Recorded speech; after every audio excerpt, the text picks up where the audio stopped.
हरि ओम श्री गणेशाय नमः। बोल श्री कृष्ण भगवान की जय।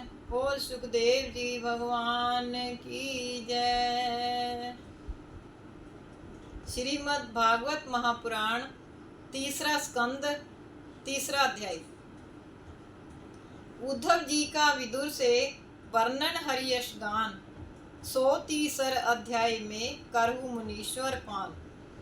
उद्धव जी कहने लगे, हे विदुर, श्री कृष्ण भगवान की दयालुता तो देखिए कि जो पूतना राक्षसी उनके मारने के लिए अपने दोनों स्तनों में विष लेपन कर सुंदरी बनकर आई और गोद में लेकर दूध पिलाने लगी, उसको भी स्तन पान कर अपना परम धाम दिया। ऐसे दयालु भगवान को छोड़कर अन्य कौन की शरण लें। वे मुरलीधर धरणी का भार उतारने के लिए वसुदेव के घर देवकी के उदर से प्रकट हुए और अपनी इच्छा अनुसार गोकुल में नंद जी के यहाँ जाकर छिपे कि कोई मुझे जान न जाए। जिनसे काल तक भी भय मानता है उनको फिर किसका भय है। यह तो केवल उनकी लीला ही थी। नंद बाबा के यहाँ गायें चराते हुए भगवान कृष्ण इस प्रकार से गुप्त रहे जैसे सूखी लकड़ी में अग्नि छिपी रहती है। कंसराज ने उनके मारने को जो भी राक्षस भेजे सबको ही उन्होंने भव सिंधु से पार उतार परम गति दी। अतः मैं तो दैत्यों के भाग्य की सराहना करता हूँ कि वे धन्य हैं जिनको स्वयं साक्षात परमात्मा अवतार लेकर और विनाश कर अपना परम धाम देते हैं। इंद्र राज के मान को तोड़कर गोवर्धन उत्सव कराया। इंद्र के जलधारा बरसाने पर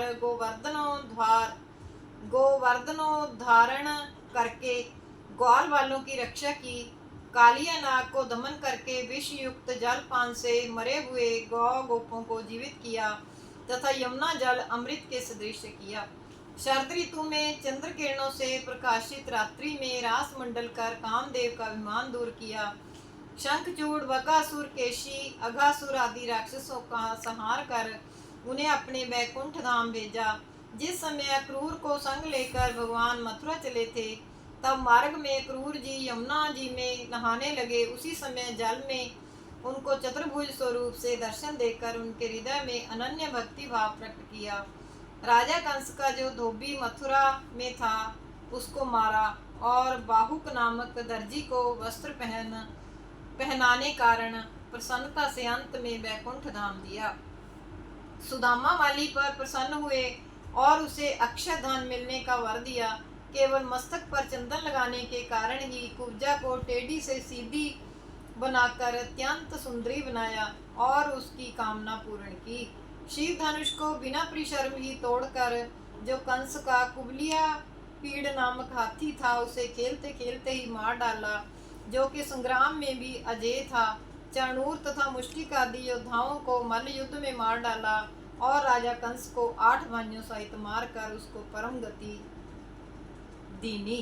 उद्धव जी बोले, हे विदुर, भगवान कृष्ण ने अपने माता पिता वसुदेव देवकी के कल्याण की इच्छा से ही अपने ज्येष्ठ भाई बलदेव जी के साथ मथुरा में राजमंच से अपने मामा कंस को पृथ्वी पर गिरा कर मारा था। तब फिर अवंतिकापुरी में अपने गुरुवर सांदीपनी से वेद पढ़कर गुरु दक्षिणा देने के लिए उनके मृतिक पुत्रों को लाकर जीवित कर समर्पण किया। सब राजाओं के देखते देखते महारानी रुक्मिणी जी से गंधर्व विवाह किया। श्री कृष्णचंद्र जी की कथाओं का तो कोई अंत ही नहीं है। यह समस्त कथाएं 10वें तथा 11वें स्कंद में वर्णन की गई हैं। उनकी लीलाओं को सुनकर मनुष्य भवसागर पार उतर जाता है। हे विदुर जी, उन भगवान की मनोहर छवि मेरे नेत्रों से कभी भी पृथक नहीं होती। बोल श्री कृष्ण भगवान की जय। ओम नमो भगवते वासुदेवाय। चौथा अध्याय। हरि वियोग समोह वश विवश न कछु कही जात, मुनि मैत्रेय प्रदे तब सुनहु विदुर सच बात। उद्धव जी कहने लगे, हे विदुर, श्री कृष्ण के दिव्य ज्ञानोपदेश से मेरा मोहांधकार नष्ट हो गया, किंतु उनके वियोग की असह पीड़ा मुझसे वर्णन नहीं की जाती। यदि आपको सुनने की इच्छा हो तो महर्षि मैत्रेय जी से सुन लेना, क्योंकि वे भी उस समय वहीं थे। आपको वे अवश्य सुनाएंगे। भगवान के अंतर्धान होने के समय महर्षि मैत्रेय जी प्रभास क्षेत्र में गए और वहां भगवान श्री कृष्ण को प्रणाम किया। भगवान श्री कृष्ण कहने लगे, हे मैत्रेय जी, तुम्हारे हृदय की बात को मैं भली प्रकार से समझ गया, अतः तुम निशंक रहो। मेरी प्रबल माया तुम्हारे ऊपर अपना प्रभाव ना डाल सकेगी, क्योंकि तुम मेरे परम भक्त हो। तुम पहले जन्म में वसु देवता थे और इस जन्म में मुनि प्राशर के बेटे हो और वेद व्यास जी के भाई हो। मेरी अद्भुत लीलाएं सदैव तुम्हारे प्रतीत होती रहेंगी। ऋषि वात्स वात्स्य वात्स वात्स्यायन के बनाए हुए भगवान भागवत धर्म को स्मरण रखना, जिससे भव सिंधु पार हो जाओगे।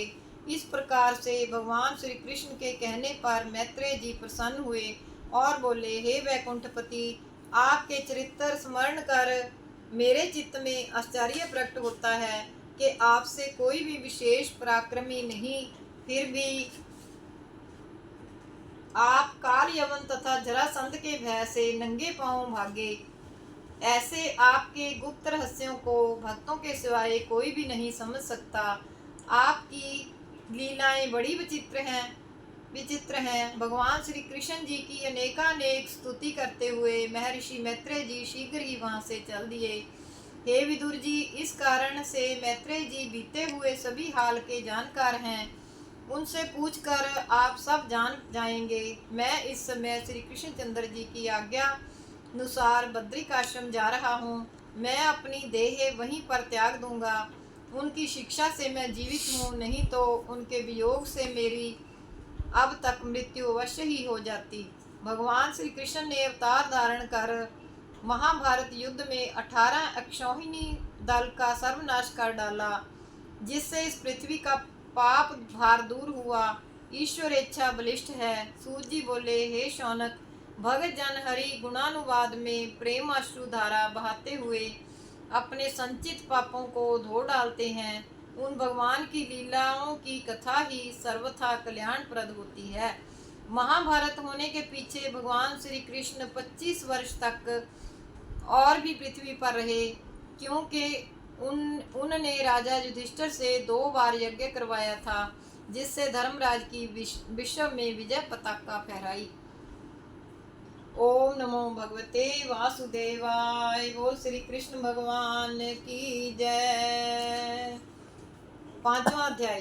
गए बद्रिका क्षेत्र में उद्धव हरिगुण मत लीन हुए हरि रूप में पंचम माही समस्त।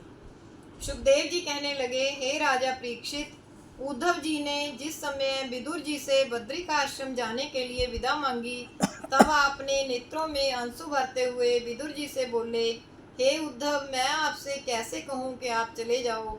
आप तो भगवान को अत्यंत प्यारे हो। पूर्व जन्मों के पुण्य उदय प्राप्त होने से संतों का सत्संग मिलता है।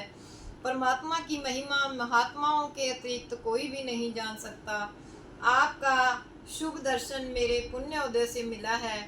सूत जी शौनक आदि ऋषिश्वरों से तथा मुनि सुखदेव जी राजा परीक्षित जी से फिर इस प्रकार कहने लगे कि उद्धव जी इस प्रकार विदा लेकर सीधे बद्रिकाश्रम को चले गए और परमेश्वर में लीन होते हुए उन्होंने वहां पर योगाभ्यास द्वारा प्राणों को ब्रह्मांड में चढ़ाकर अपना शरीर त्याग दिया और वैकुंठ धाम को चले गए। यहाँ पर विदुर जी तीर्थों में घूमते फिरते रहे और महर्षि मैत्रेय जी से उनकी मिलने की इच्छा हुई।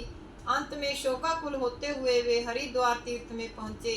सुखदेव जी बोले, हे नृपेंद्र, भक्त उद्धव जी ने महाराज विदुर जी से वह श्री कृष्ण का अंतर्धान आदि होने का संवाद इसलिए नहीं सुनाया कि विदुर जी कहीं कहीं उनके विरह में देह त्याग ना कर दें। बोल श्री कृष्ण भगवान की जय। ओम नमो भगवते वासुदेवाय। ओम नमो भगवते वासुदेवाय। ओम नमो भगवते वासुदेवाय।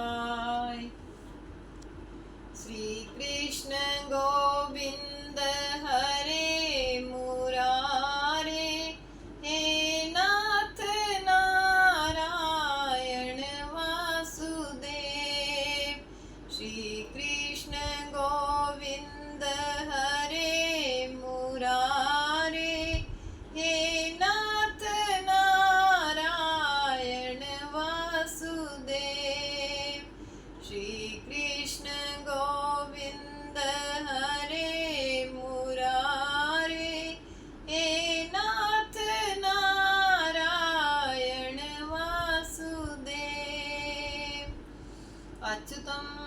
केशवं रामनारायणं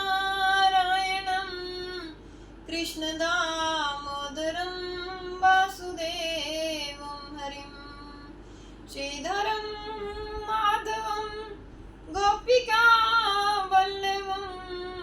जानकी नायकं श्रीरामचंद्रं भजे। बोल श्री कृष्ण भगवान की जय। बोल श्री सुखदेव जी भगवान की जय।